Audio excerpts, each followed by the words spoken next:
तीन बहनों की लालची भाभी। करिश्मा, रेशमा और मनीषा तीन बहनें हैं। उनका एक भाई भी है, मयंक। मयंक अपनी बहनों को बहुत प्यार करता है, लेकिन मयंक की पत्नी सविता इस मामले में मयंक से बिल्कुल ही अलग है। वो अपनी ननदों का जितना बुरा कर सकती है उतना बुरा करती ही रहती है और अपनी ननदों पर हुक्म भी चलाती है। करिश्मा, करिश्मा, तुमने अभी तक नाश्ता नहीं बनाया? तुम्हारे भैया को ऑफिस जाने में देर हो रही है। हाँ भाभी, बस अभी बनाती हूँ। करिश्मा, तुम ये ढीलापन छोड़ दो। कल को पराये घर जाना है। वहाँ अगर तुम इस तरह से काम करोगी तो लोग क्या कहेंगे कि माँ ने और भाभी ने कुछ सिखाया नहीं। और तुम्हारी दोनों बहनें कहाँ हैं? अब रेशमा मार्केट गई है और मनीषा सो रही है। क्या? सुबह के 8 बज रहे हैं और ये महारानी अभी भी सो रही है? ये कहते हुए सविता अपनी सास दुर्गा देवी के पास जाती है।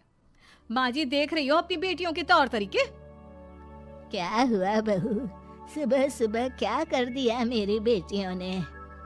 अरे एक तो अभी अभी उठकर किचन में गई है, दूसरी सुबह सुबह बाहर चली गई और तीसरी अभी तक सो रही है। क्या करूं मैं इन तीनों का, मैं तो परेशान हो गई हूँ। जा जाकर उठा उसे और रेशमा से मैं बात करती हूँ। सविता सीधा मनीषा के कमरे में जाती है और उससे कहती है, महारानी जल्दी उठो, सूरज सर पर आ गया है। भाभी थोड़ी देर और सोने दो ना, मैं रात को लेट सोई थी। वो क्या ना, यूनिट टेस्ट चल रहे हैं। शराफत से उठती है या नहीं, या फिर पानी की भरी बाल्टी डालूं तेरे ऊपर? नहीं भाभी, मुझे बिस्तर में नहीं नहाना, उठती हूँ मैं। मनीषा जल्दी से उठकर बाथरूम में चली जाती है। सभी आराम से बैठकर नाश्ता कर रहे होते कि तभी रेशमा बाजार से हाथ में सामान लिए आ जाती है। रेशमा को देखते ही सविता उस पर बरस पड़ती है। लो, आ गई महारानी। ऐसा भी क्या सामान लाना था जो सुबह आंख मलते ही बाजार की तरफ रवाना हो गई? भाभी, कल आप ही तो चीख रही थी कि घर का सारा सामान मुझे ही लाना पड़ता है, घर में किसी को भी किसी काम से कोई लेना देना नहीं है। अब मैं बाजार जाकर सामान ले आई तो आपको इस बात से भी तकलीफ हो रही है? देख रही हो माँ जी, अपनी बेटी की जुबान कैंची से भी तेज चलती है। और मयंक, आप तो कुछ कहेंगे नहीं अपनी लाडली बहन को? रेशमा, अपनी भाभी से ऐसे बात नहीं करते। चलो माफी मांगो। भैया, मैं क्यों माफी मांगू? आप भाभी से बोलिए ना कि हम पर कम हुक्म चलाया करे। हम इस घर की बेटियां हैं और आपकी पत्नी की ननद है, नौकरानी नहीं। लो कर लो बात। इनकी भलाई के लिए कुछ भी बोलो तो इन्हें बुरा लग जाता है। इस घर में यही इज्जत है मेरी। देख लो माँ जी, आपकी बेटी किस लहजे में मुझसे बात कर रही है। सविता वहाँ से चली जाती है। मयंक को बहुत गुस्सा आता है, वो भी वहाँ से चला जाता है। फिर करिश्मा रेशमा को समझाती है, रेशमा, तुम्हें भाभी से माफी मांग लेनी चाहिए थी ना। लेकिन दीदी, मैंने कुछ किया ही नहीं, तो मैं माफी क्यों मांगू?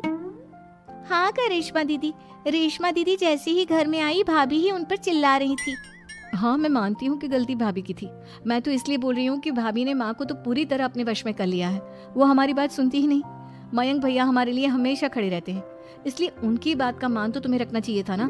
कोई फायदा नहीं दीदी, कुछ दिनों की बात और है, भाभी उन्हें भी हमारे खिलाफ भड़का देंगी। फिर वो भी माँ की तरह हमारी किसी बात का विश्वास नहीं करेंगे।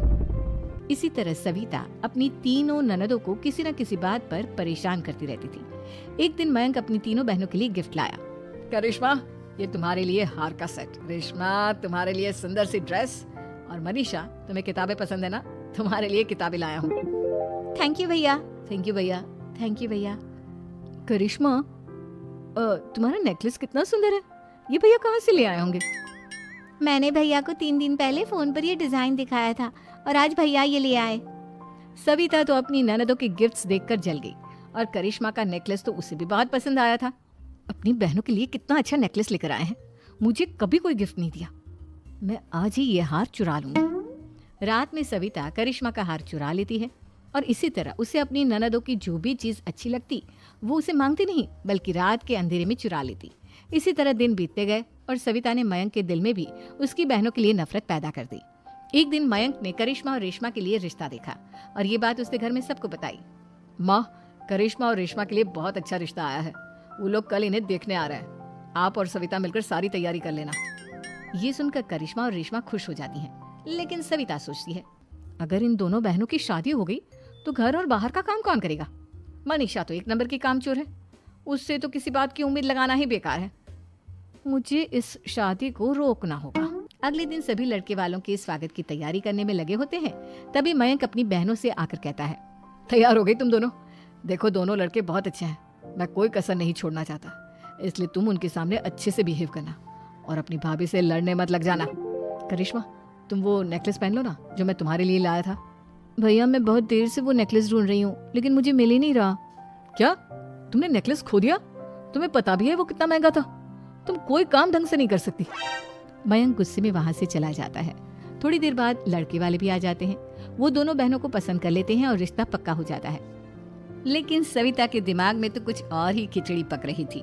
वो पंडित जी के पास करिश्मा की कुंडली लेकर जाती है और उन्हें पैसे देकर करिश्मा की कुंडली बदलवा देती है। जब लड़के वालों के पास करिश्मा की कुंडली जाती है तो वो दुर्गा को फोन करते हैं। बहन जी, हमने करिश्मा की कुंडली अपने पंडित जी को दिखाई थी। आपकी बेटी की कुंडली नहीं बल्कि दोषों का पिटारा है।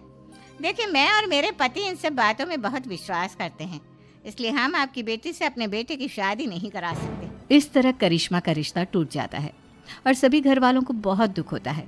अब कविता सोचती है, चलो करिश्मा का तो रिश्ता टूट गया, अब रेशमा का भी रिश्ता तोड़ना है। क्या करूं?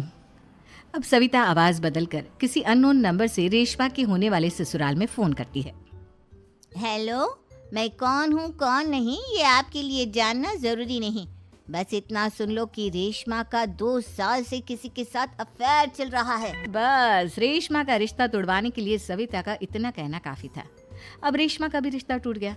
मयंक और दुर्गा देवी ने रेशमा को खूब खरी खोटी सुनाई और उससे बार बार उस लड़के के बारे में पूछने लगे। आप दोनों मुझे क्यों परेशान कर रहे हो? अरे कोई लड़का होगा मेरी लाइफ में तो मैं बताऊंगी ना। जब कोई है ही नहीं तो कहाँ से लाऊं मैं कोई लड़का? तो तेरे होने वाले ससुराल वालों को फोन किसने किया था? माँ मैं नहीं जानती किसने फोन किया था, मैं सच कह रही हूँ। मैं तो पहले ही कह रही थी इसकी लगाम खींच कर रखो, लेकिन मेरी सुनता ही कौन है। आप चुप रहिए भाभी, ये सब आपका ही किया धरा है।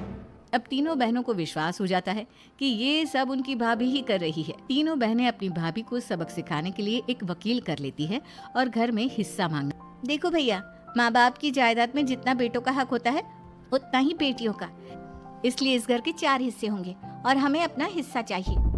मैंने तुम्हारे लिए क्या क्या नहीं किया और तुम इस घर में हिस्सा मांग रही हो? भैया, आप और माँ हम बहनों की कोई बात नहीं सुनते हो और भाभी हमारी शादी नहीं होने देगी क्योंकि उन्हें लगता है कि आप हमारी शादी में ज्यादा पैसा लगाओगे और उन्हें हम जैसी फ्री की नौकरानी कहाँ मिलेगी। तो हम भाभी के साथ तो रह नहीं सकते, हम बहनों को अपना हिस्सा चाहिए। अरे तुम्हें शर्म आनी चाहिए अपनी भाभी पर ऐसा इल्जाम लगाते हुए। वो तुम्हारे बारे में कितना सोचती है। हाँ माँ, भाभी हमारे बारे में बहुत सोचती है। दिन रात बस यही सोचती रहती है कि किस तरह से अपनी तीनों ननदों को परेशान करूं और कभी मुझे पढ़ने भी नहीं देती। दोनों बहनों का रिश्ता भी तो इन्होंने ही तोड़वाया है और रात में हमारे कमरे में आकर हमारी चीजें भी चुराती हैं। इसी तरह सविता की तीनों ननदें अपनी बात पर अड़ी रही। अब कोर्ट में तारीख भी शुरू हो गई। जब सविता को लगा कि उसकी तीनों ननद इतनी आसानी से नहीं मानने वाली तो उसने अपने पति और सास को सारी सच्चाई बता दी और अपनी तीनों ननद से माफी मांगी। मयंक और दुर्गा को भी अपनी गलती का एहसास हो गया। अब सविता खुद करिश्मा और रेशमा के लिए अच्छा रिश्ता ढूंढती है और उनकी शादी करवाती है।